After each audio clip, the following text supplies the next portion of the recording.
हरे कृष्णा। कैसे हैं आप सभी। मुझे आशा है कि श्री श्री राधा माधव की कृपा से आप सभी बहुत अच्छे होंगे और श्री श्री राधा माधव की कृपा आप सभी पर हमेशा हमेशा बनी रहे। भगवान को स्नान वगैरह करवा दिया है और तुलसी जी को जल भी अर्पण कर दिया है और अभी मैं तैयारी कर रही हूँ थोड़ा बाल भोग बनाने की, क्योंकि मेरे पास अभी टाइम था बनाने का, इसलिए मैंने सोचा कि बना लेती हूँ। तो ये मैं सूजी का हलवा बना रही हूँ यहाँ पे। और रिक्वेस्ट भी थी कि माता जी बाल भोग में हम ठाकुर जी को क्या क्या भोग में रख सकते हैं, तो आप कृपया वो हमें बताइए। तो हम भी जो है ठाकुर जी को कभी अपने हाथों से बनाकर भोग लगाएंगे सुबह। तो बहुत सारी चीज़ें हैं जो आप बना सकते हैं। ये मैंने सूजी जो है वो अभी थोड़ी भून ली है, तो इसके अंदर मैंने ये खोया डाल दिया है। थोड़ा इसका कलर ऐसा डार्क हो गया है। और क्या हुआ कि मैंने सोचा कि रिकॉर्डिंग हो रही है, बटन दबाया, लेकिन जो रिकॉर्डिंग जो स्टार्ट ही नहीं हुई और मैंने देखा ही नहीं। तो उसमें बस इतना ही था कि मैंने जो खोया के साथ सूजी को भून लिया था और फिर उसके अंदर मैंने पानी डाल दिया है सूजी के अंदर और शक्कर डाल दी थी। इतना रिकॉर्डिंग जो है मिस हो गई। अभी ये थोड़ा सा जो है वो चला चला कर ऐसे गाढ़ा हो गया है, तो अभी मैंने इसके अंदर केसर डाल दी है दूध में भीगी हुई और थोड़ा सा ये घी डाला है। तो घी तो सूजी के हलवे में बहुत ज़्यादा है, आप देख देख कर डालते रहिए कितनी इसमें ज़रूरत है। और अगर आप इस तरह से ऊपर से घी डालेंगे ना, तो एक तो ये चिपकना बंद हो जाता है साइड से, और ऊपर से इसका जो स्वाद है वो भी बहुत बढ़ जाता है। और इसके अंदर थोड़ा सा इलायची पाउडर और कुछ कटे हुए जो हैं वो हम बादाम नहीं, काजू और पिस्ता डाल रहे हैं। आप चाहें तो बादाम, द्राक्ष ये भी डाल सकते हैं। तो मैं बता रही थी कि बाल भोग में आप काफ़ी सारी चीज़ें जो हैं वो बनाकर, जो कि जल्दी बन जाती हैं सुबह सुबह, उनको भोग लगा सकते हैं। उसके लिए मैं आने वाले जो वीडियोस होंगे उनमें रेसिपीज़ शेयर करती रहूँगी आप सभी के लिए। और हलवा कितना गाढ़ा रखना है, कितना ढीला रखना है, वो आप अपने हिसाब से देख लेना, क्योंकि धीरे धीरे रखा रखा ये गाढ़ा ही होता जाता है, यानी कि काफ़ी जो है ये थिक हो जाता है। थोड़े से मैंने जो पिस्ता और काजू बचा कर रख लिए थे, उन्हें अभी डेकोरेट कर लिया है। भगवान को आपको हमेशा बहुत अच्छी तरह से चीज़ें सजाकर उनके सामने ले जानी चाहिए, जिससे कि वो देखते ही आकर्षित हो जाएं। श्रील प्रभुपाद जी बताते हैं कि भगवान किसी भी वस्तु के भूखे नहीं हैं, उन्हें किसी वस्तु का कोई अभाव नहीं है। वो यहाँ पर हमारी पूरी, हलवा, गुलाब जामुन, रसगुल्ला खाने के लिए नहीं आए हैं। वे केवल हमारा प्रेम जो है वो प्राप्त करने के लिए, प्रेम लेने के लिए आए हैं। जो कि हम उन्हें प्रेम से अर्पण करते हैं तो वो प्रेम से उसे ग्रहण करते हैं। और ये भगवान की हम पर कृपा है कि वो हमसे उन्हीं की वस्तु हम उन्हें अर्पण करते हैं और वो उसे प्रेम से स्वीकार करके उसे हमें प्रसाद के रूप में वापस दे देते हैं। तो सभी को भगवान का भोग लगाकर और फिर प्रसाद हम ग्रहण करना चाहिए। और अभी जो है यहाँ पे जप स्टार्ट हो गया है प्रभु जी का, और मैं भी क्लास ले रही हूँ, जो हमारी ऑनलाइन क्लास चलती है मॉर्निंग में 4:45 से 7 बजे तक जो है मंगला आरती और जप चलता है। और उसके बाद में फिर 7:30 से 8 o'clock तक जो है वो हमारे लेक्चर चलते हैं। तो अगर आप भी ज्वाइन करना चाहते हैं तो लिंक मैं डिस्क्रिप्शन में या कमेंट बॉक्स में रख दूँगी, तो आप वहाँ से ज्वाइन कर सकते हैं टेलीग्राम ग्रुप को। और उस टेलीग्राम ग्रुप में ही ज़ूम का लिंक आ जाता है। सुबह 45 की क्लास होती है, तो उससे 5 मिनट 10 मिनट पहले आ जाता है, तो आप ज्वाइन कर लीजिएगा। और ये यहाँ पर मैंने दूध रखा था गर्म होने के लिए, और ये फटाफट इतनी जल्दी जल्दी जो है उबल रहा है, और मैंने इसे फटाफट उल्टा के दूसरी गैस पे रखा कि ये अभी निकल ही गया, लेकिन बच गया। ऐसा किस किस के साथ होता है, मेरे साथ तो बहुत होता है। बस थोड़ी सी नज़र हटी और दुर्घटना घटी, ये हाल होता है। तो आज मैं पनीर बना रही हूँ, तो उसके लिए ये जो नींबू का रस है वो मैं इसके अंदर डालूँगी दूध के अंदर। और हमें जो है, मैंने कितना पनीर दूध लिया था, 2 लीटर दूध लिया है, तो उसमें 3 जितने नींबू चले जाएंगे। और नींबू डिपेंड करते हैं कि आपके नींबू कितने खट्टे हैं उस हिसाब से। और गैस बंद करके उसके बाद आप इसको नींबू के रस को इसमें मिलाइए और ये थोड़ी ही देर में जो है इस तरह से फट जाता है और एकदम मुलायम जो है वो नर्म आपका जो पनीर और छेना बन के तैयार होता है। मैं यहाँ पर मिठाई बनाने के लिए छेना जो है वो बना रही हूँ।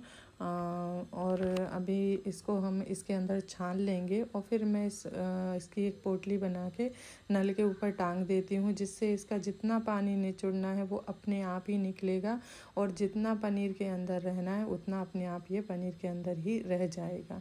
थोड़ा पानी डाल देंगे कि जो हमने नींबू इस्तेमाल किया था वो नींबू की खटास इसमें से निकल जाए। और ये देखिए मैं यहाँ ऐसे टांग देती हूँ। इसको हाथ से स्क्वीज़ नहीं करना, दबा दबा के नहीं निकालना है। और यहाँ पे अब क्या हुआ कि जो मैंने वो छेना बनाया था वो अच्छे से जम तो गया था और इसके इस तरह के पीसेस भी कट गए थे। तो घर पे कोई भी सब्ज़ी नहीं थी, तो मिठाई बनाने का जो है प्लान कैंसिल किया और फिर सब्ज़ी बनाई इस छेने से। तो पनीर के पीसेस जितने निकल गए थे, कुछ टेढ़े मेढ़े हुए, लेकिन चलेगा, कभी कभी घर में चलता है। तो यहाँ पे बस ऐसे ही घर में जो सब्जियाँ बची हुई थी उन्हीं से मैं एक सब्ज़ी ऐसे ही बना रही हूँ। मैं तो जो मेरे मन में आता है वो मैं वैसे बना लेती हूँ कभी कभार। तो तेल में हींग जीरा डाल के कैप्सिकम मटर ये हमने डाल दी है इसमें और इन्हें थोड़ी देर हम भून लेंगे ढक्कन बंद करके। एक्चुअली मुझे कैप्सिकम बाद में डालनी चाहिए थी, लेकिन मैंने डाल दी, तो कोई बात नहीं। अभी ये चीज़ों को हमने दोनों को भून लिया है, तो अभी इसके अंदर जो है वो हम ये कटे हुए टमाटर डाल देंगे। और ये मैंने काफ़ी इसलिए निकालने की कोशिश की है, थाली में चिपक गए, निकल ही नहीं रहे थे। खैर तो फिर अभी जो है इनको टमाटर के साथ भी थोड़ी देर भून लेंगे और फिर जो है इसके अंदर हम मसाले डालेंगे। तो थोड़ा थोड़ा मसाला हम डाल रहे हैं, जैसे थोड़ा सा गरम मसाला, हल्दी पाउडर, धनिया पाउडर थोड़ा ज़्यादा करके डालेंगे और थोड़ा सा लाल मिर्च पाउडर। लाल मिर्ची जो है वो तीखी नहीं है, तो भगवान के भोग में आपको तीखा तो इस्तेमाल करना है परंतु ज़्यादा तीखा नहीं। ऐसा श्रीमद् भागवत गीता में बताते हैं कि अधिक तीखा ग्रहण नहीं करना चाहिए, उससे शरीर में रोग उत्पन्न होते हैं और शरीर में जलन उत्पन्न होती है। तो बिल्कुल फीका भी नहीं खाना है और बिल्कुल तीखा भी नहीं खाना है। तो बस ये सभी चीज़ों को अच्छी तरह से मिला के थोड़ा मसाले के साथ भून लेंगे।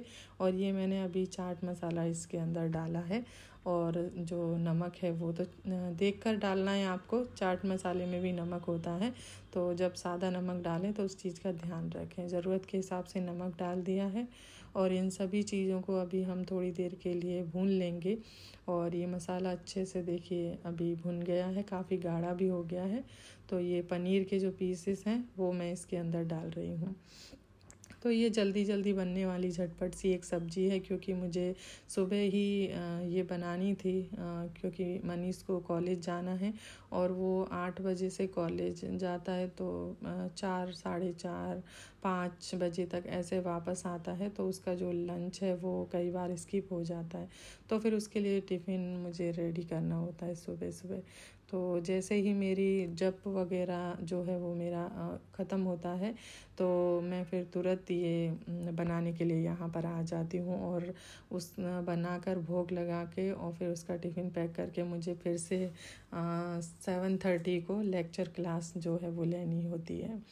तो बस सब्ज़ी फटाफट बन के तैयार हो गई है। बहुत ज़्यादा पनीर डाल के आपको इसको पकाना नहीं है, नहीं तो फिर पनीर सॉफ्ट नहीं रहता। और हरा धनिया डाल दिया है खूब सारा काट के, और बस ये सब्ज़ी हमारी तैयार हो चुकी है। और क्या हुआ कि मैं क्लास लेने के चली गई थी, तो मैं नंदिनी से बोलना भूल गई कि रिकॉर्डिंग कर लेना भगवान को जब भोग लगाओ तब। तो उसने की नहीं, मैंने ही उसे नहीं बता पाया, लेकिन वो नहीं हो पाई। तो यहाँ पर पराठे बना रही हूँ आज मैं। ये जो तिकोने वाले पराठे बनते हैं, ये किस किस को याद है, किस किस के टिफ़िन में स्कूल में जाते समय ये रखे जाते थे। तो ये वाले पराठे मैं बना रही हूँ। अच्छी लेयर वाले अच्छे पराठे बनते हैं, ये भगवान को बहुत पसंद आएंगे। और घी या मूंगफली का तेल आप लगा के इनको सेक लीजिए दोनों तरफ से, और बहुत अच्छे से गोल्डन ब्राउन ये हो जाए, फिर आप जो है ठाकुर जी के लिए थाली लगा के उनको भोग लगा सकते हैं। और सभी में तुलसी जी के पान रखना है आपको जब भी आप भोग लगाते हैं। तो जो है कृष्ण को भोग लगाना और उस प्रसाद को ग्रहण करना, ये हमारा सौभाग्य है। इसीलिए जो है भगवान को हमेशा भोग अर्पण करके उसे प्रसाद रूप में ही हम सबको ग्रहण करना चाहिए। और आप सभी अपने अपने घर के सदस्यों को भी प्रसाद ही जो है दें ग्रहण करने के लिए। तो धीरे धीरे वे भी कृष्ण भक्ति में आने लगेंगे। ये सब हमारा अनुभव है, हमने घर में किया है, बाहर इतने सारे जो हैं देखे हैं हमने। और सब होने के बाद में क्लासेस वगैरह भी हो गई, सब कुछ हो गया। तो मैं यहाँ पर जो है मंदिर में आई हूँ, क्योंकि मंदिर में रविवार के दिन पूर्णिमा थी, इसलिए ये जो मैं फ्राइडे और सैटरडे 2 दिन आई थी मंदिर माला बनाने के लिए। तो फ्राइडे को तो कम थे, लेकिन सैटरडे के दिन बहुत ज़्यादा माता जी थे। उस दिन मैं रिकॉर्डिंग नहीं कर पाई, ये फ्राइडे की रिकॉर्डिंग थी थोड़ी, तो वो लगा दिए मैंने। तो मैंने यहाँ पे थोड़ी फूल माला वगैरह बनाई जो भगवान के लिए बननी होती है और मंदिर सजाने के लिए बननी होती है। तो वही माला यहाँ पर हम सभी बना रहे हैं। तो इस प्रकार की छोटी छोटी बड़ी बड़ी बहुत सारी सेवाएं यहाँ होती हैं। प्रसादम पैक करना, इस प्रकार से फूल माला बनाना, बत्ती बनाना भगवान के लिए, जो सुबह शाम आरती होती है ना, तुलसी आरती, भगवान की आरती, उनके लिए बत्ती जो बनती है वो बनाना।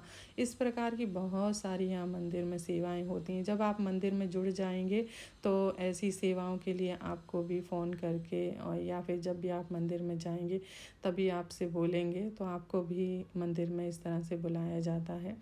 तो फिर आपके ऊपर है कि आप समय निकाल कर जा पाते हैं या नहीं, लेकिन जाना चाहिए। इन हमारी जो इंद्रियां हैं, यानी कि कान, नाक, हाथ, मुंह, ये सब हमें भगवान की सेवा में लगाने चाहिए। तो यहाँ पर कोशिश करनी चाहिए हमें कि हमारी जो इंद्रियां हैं वो भगवान की सेवा में लगी रहें। और घर के सारे काम भी हमें साथ साथ करने हैं। तो कार्तिक मास स्टार्ट हो गया है, आप सभी को ज़रूर से ज़रूर कार्तिक मास में सभी को दीपदान करना है और दामोदर अष्टकम जो है वो गाना है। और हाँ, हमारी ऑनलाइन क्लास है, उसमें भी हम जो है सबके घर पर ऑनलाइन प्रोग्राम करने वाले हैं दामोदर अष्टकम का, तो जूम मीटिंग के ज़रिए। तो अगर आप सब भी इसमें भाग लेना चाहते हैं तो प्लीज़ टेलीग्राम जो अकाउंट है उसे ज्वाइन कर लीजिए। इससे आपको जूम मीटिंग का लिंक मिलेगा, तो आप वहाँ से जो है ये दामोदर जो अष्टकम है वो, और फिर उसके बाद में आप दीपदान कर सकते हैं ऑनलाइन। तो हम सभी वहाँ उपस्थित होंगे, बस हम जूम मीटिंग पे होंगे, इतना ही फ़र्क होगा। तो हमारे जितने भी माता जी हैं जो अभी हैं जूम पे ऑनलाइन, उन सब के घर पे हम करने वाले हैं दामोदर अष्टकम। तो आप भी चाहें तो आप भी ज्वाइन कर सकते हैं। वीडियो आपको कैसा लगा है? अगर अच्छा लगा है तो प्लीज़ लाइक शेयर कीजिए, कमेंट कीजिएगा और सब्सक्राइब करना नहीं भूलिएगा, ताकि और ज़्यादा से ज़्यादा जो है भक्तों तक ये पहुंच सके। क्या पता कौन कृष्ण भक्ति में आने के लिए बैठा है और आपके माध्यम से वे भगवान की सेवा में कृष्ण भक्ति में आ जाएंगे। तो आप ज़्यादा से ज़्यादा इसे अपने फ्रेंड्स, फैमिलीज़ को, जो भी हैं जिन्हें आप जानते हैं, उनको शेयर कीजिए इसको। तो सभी के लिए ये बहुत सहायता होगी। ये कार्तिक मंथ है, इसमें आप यदि किसी को भी भगवान की सेवा में लाएंगे तो भगवान आपसे बहुत ही ज़्यादा प्रसन्न होंगे। आज जो भी मेरा रूटीन था वो सब मैंने आपके साथ में शेयर करने की कोशिश की है। अगर आपको पसंद आता है तो प्लीज़ जो है इस चैनल के साथ जुड़े रहिए। आगे भी आपको बहुत सारे वीडियोस, अच्छे अच्छे वीडियोस देखने के लिए मिलेंगे।